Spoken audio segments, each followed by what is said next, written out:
আজকে আমরা জানব ঢাকা বিশ্ববিদ্যালয় কে তৈরি করেছিলেন, কারা উদ্যোগ নিয়েছিলেন। ঢাকা বিশ্ববিদ্যালয় প্রতিষ্ঠার পেছনে বহু বছরের প্রচেষ্টা এবং একাধিক ব্যক্তির আত্মত্যাগ, দৃষ্টিভঙ্গি ও রাজনৈতিক ইচ্ছাশক্তি ছিল। 1905 সালে লর্ড কার্জন, যিনি ভারতের ভাইসরয় ছিলেন, বঙ্গভঙ্গের মাধ্যমে প্রশাসনিকভাবে পূর্ববঙ্গকে আলাদা করেছিলেন। তার উদ্দেশ্য ছিল ব্রিটিশ শাসন টিকিয়ে রাখা, কিন্তু পরোক্ষভাবে এই সিদ্ধান্ত পূর্ববঙ্গের মুসলমান সমাজের মধ্যে শিক্ষার দাবি জাগিয়ে তোলে। বঙ্গভঙ্গ রোধ হলেও কার্জনের প্রশাসনিক সংস্কারের চিন্তা ভবিষ্যতের শিক্ষানীতিতে প্রভাব ফেলে। বঙ্গভঙ্গ রোধের পর মুসলমানেরা বুঝতে পারে শিক্ষা ছাড়া তারা কখনোই সমান সুযোগ পাবে না। তখনই ঢাকা নবাব পরিবারের পক্ষ থেকে উদ্যোগ আসে যে একটি বিশ্ববিদ্যালয় প্রতিষ্ঠার জন্য। নবাব খাজা সলিমুল্লাহ, যিনি ঢাকার নবাব ছিলেন, 1912 সালে ব্রিটিশ সরকারকে প্রস্তাব দেন ঢাকা একটি বিশ্ববিদ্যালয় স্থাপন করা হোক, যাতে পূর্ববঙ্গের জনগণ উচ্চশিক্ষার সুযোগ পায়।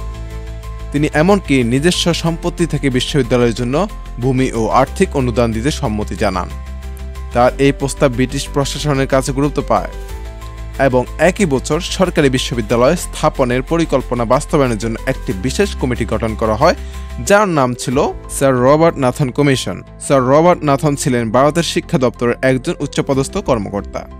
তার নেতৃত্বে গঠিত হয় এই কমিশন ঢাকা বিশ্ববিদ্যালয় স্থাপনের বাস্তব রূপরেখা, ভবন পরিকল্পনা এবং প্রশাসনিক কাঠামো নিয়ে বিশদ প্রতিবেদন প্রস্তাব করেন। নাথন কমিশন প্রস্তাব দেয় বিশ্ববিদ্যালয়টি হবে এমন একটি আবাসিক ও শিক্ষামূলক প্রতিষ্ঠান যেখানে বিজ্ঞান, কলা ও সমাজ বিজ্ঞান বিভাগ থাকবে।